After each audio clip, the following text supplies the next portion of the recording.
Hi guys, welcome to this Saturday's, the 21st of October's Accra predictions. Coming to you after a frustrating start to the week for the predictions, but last night we managed to land a nice 8-1 Accra in the Champions League, which was good. Following on from, we had a win on Sunday. But unfortunately, Sunday night and Monday we were let down by just the one team again, which seems to be the pattern of how it's going recently.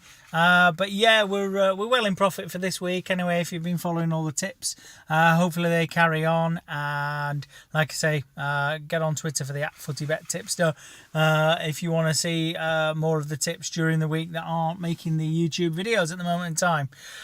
So, we have this Accra 5-team, which is paying just 7-1 this week. But again, I've got some additional teams that you could add on if you want to boost that up to 23-1. But we'll cover those off a little bit later. So let's dive straight in, and we start off in the Premier League for the Huddersfield against Manchester United game. So Huddersfield, as I say before, cracking start to the season. They were riding high, top of the table, but ever since then they've only picked up 2 points in the league. Been very disappointing, really. Not scoring goals. That seems to be the real big problem for Huddersfield.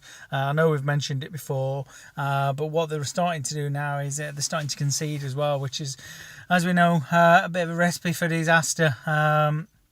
They haven't scored actually in their last 4 games in both League and Cup. And yeah, I can't see that attending against a very good Manchester United team who Jose's got well drilled, not conceding many goals recently.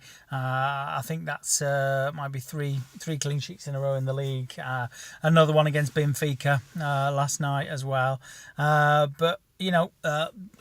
Jose will probably release, the shackles a little bit against Huddersfield. It's a game they can sort of go out and be a little bit more attack-minded.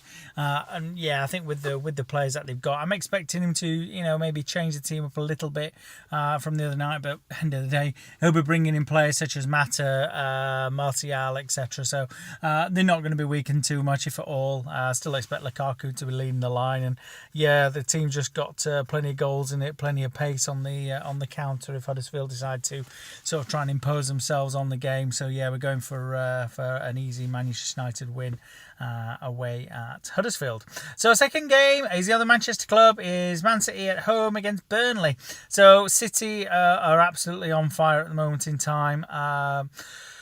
Another good win against a very good Napoli team in midweek. It was a game some people say, they were lucky to sort of get the win, but I think, Napoli weren't clinical enough in front of goal. They did miss a penalty and a bit of a sort of a great chance of an open goal. But, City had very good chances as well to extend the lead when they were 2-0 up. So, goal scoring is just not a problem. Stuck 7 past Hull last week. And before that, they stuck 5 past Palace as well at home. And, yeah, I think at home, 5 past Liverpool. So, yeah, it's moment in time, Etihad is the place, no team probably in the world wants to go to at the moment in time. With City sort of in free flow. Even Aguero can't get back in the team at the moment in time. Hardly surprising with Jesus, who's scoring plenty of goals. Sane's a regular on the good team sheet as well.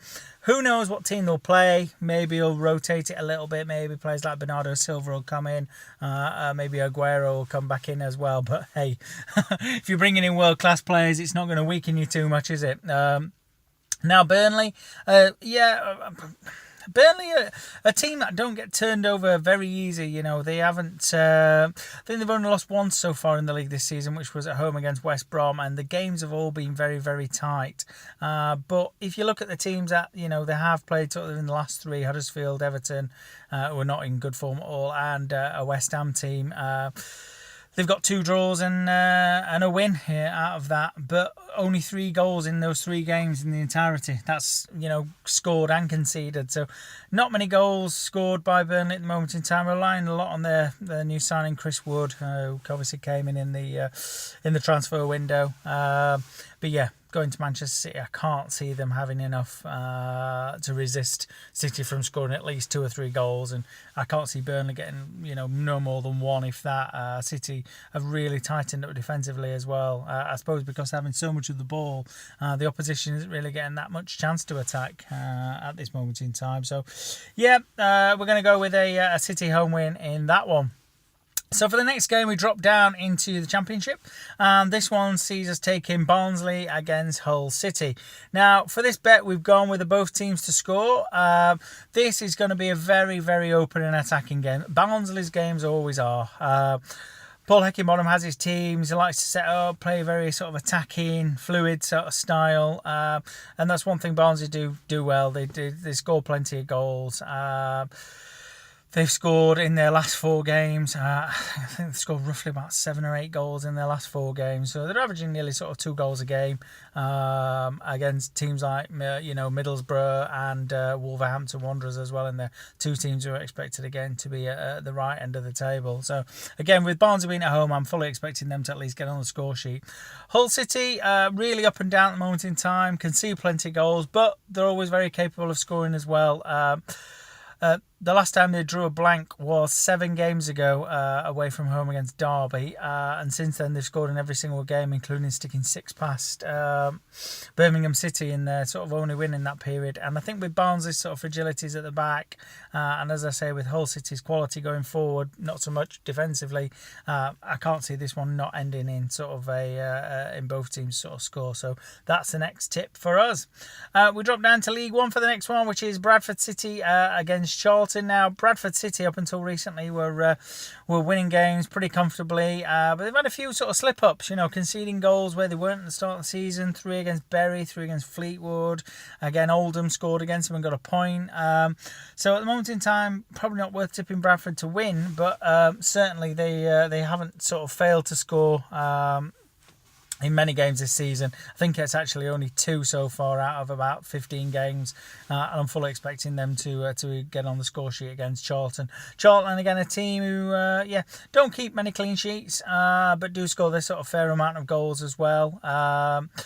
Especially sort of away from home, where they seem to be plenty of goals involved in their games. Last time out away, they drew at Oxford 1-1, then won at Fleetwood 3-1 as well. So then I think they won 4-3 away at Oldham. So yeah, I'm fully expecting plenty of goals in this one. Tough one to call which way it's going to go, but we don't care as long as both of them score. So the last team in this war for the 7-1-5 team, ACCA, will be Crawley Town against Luton. So we are going with a Luton Town home win in this. So Crawley, sort of a bit up and down. Harry Kewell's team have seemed to sort of win 1, draw 1, lose 1, then lose another, win 1, draw 1, lose 1, etc. So, a team who's sort of going to be at sort of lower mid-table, probably towards the wrong end. And yet, they do score enough. They don't score enough goals. That's Crawley's problem at this moment in time. They don't concede too many. They're not exactly leaking goals at front and centre, but they did get a crushing home win against really struggling Chesterfield in midweek. And I don't think that's going to do much sort of for morale at the moment in time. And they welcome a rampant Luton Town, who've won their last 5 games. In fact, they've won the last 8 out of 9. The only draw that was a 0-0 away at Morecambe. So yeah, 4-1 away at sort of title rivals Exeter, which was a massive game. 7-1 against local rivals Stevenage, and 2-0 away at Accrington as well. We're talking, they're playing all the teams who are all at the right end of the table. Before that, Newport County 3-1, 1 away at Wickham. So they're not winning against the teams at the bottom of the time. They're winning against teams who are all going to be fighting out for sort of promotion, and it looks very much sort of odds on that Luton will probably take the title, I think, this season. Definitely a shoo-in for automatic, just because of the goal scoring exploits, really, Danny Hilton and James Collins. And James Collins is going back to his old club, Crawley, and we all know what happens there. Probably worth sticking something on James Collins getting a goal in that one as well. So the old ex coming back to haunt them, definitely going for a Luton Town away win. So yeah, so if you go with those 5 teams, that will pay 7-1. Now, if you want to sort of boost up your ACCA, or maybe do a couple of ACCAs, an extra 2 team to make it a sort of a 7 team would be starting off with Brentford And they are playing at home against Sunderland. Now, Brentford are one of my favourite teams for tipping at the moment in time, and they've been doing me good. You know, from a terrible start of the season that they had where they couldn't win a game, they've actually won 2 out of their last 4, and the other 2 they've actually drawn against Middlesbrough and Derby. So, no mean achievements there as well. Starting to find the back of the net pretty regularly like they did last season, and they're welcoming a Sunderland team who are so low on confidence, lower than a snake's belly. Haven't won since the 13th of August in the league. They've drawn their last couple, home against QPR, and I think they thought they could end up sort of getting the 3 points eventually. But away from home, they do concede quite a few goals. I think they concede 2 goals, 5 goals, 3 goals, 1, 3, 2. So away from home, they're not exactly the tightest. And as I say, the confidence there at the moment in time. Simon Grayson's under massive pressure. Whether that's right or wrong, I don't know. But yeah, they really do need something soon. But I think Brentford will come out the victors at this one at the moment in time, especially if they get an early goal. They could end up sticking 2 or 3 past Sunderland. So the last game for this extended ACCA will be Doncaster Rovers at home against Walsall. So Doncaster have really sort of picked up, especially home form. It was a home where they weren't really playing that well at the start of the season, but they've actually sort of won their last 2 home games against Portsmouth and Southampton, scoring 6 goals in the process as well. And yeah, they've got a lot of options sort of in the attacking third now, and even sort of Mandeville as well has stepped up to the plate. Not really a striker, but he's in there and he's scoring goals. Obviously got players like Alfie May as well. In there as well, sort of young, exciting sort of prospect. Obviously John Marquis as well, top goal scorer from last season. I don't know where we are with injuries, etc. with that, but Doncaster have certainly got plenty of stuff going forward. James Coppinger, the old stager, still pulling the strings in there as well.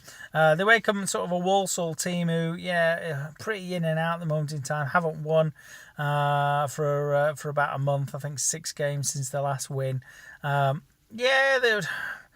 They're a team that they're not scoring many goals. They rely very heavily on Otsuma as well in the middle of the park, who, on his day he's a fantastic player and one of the best players in the division.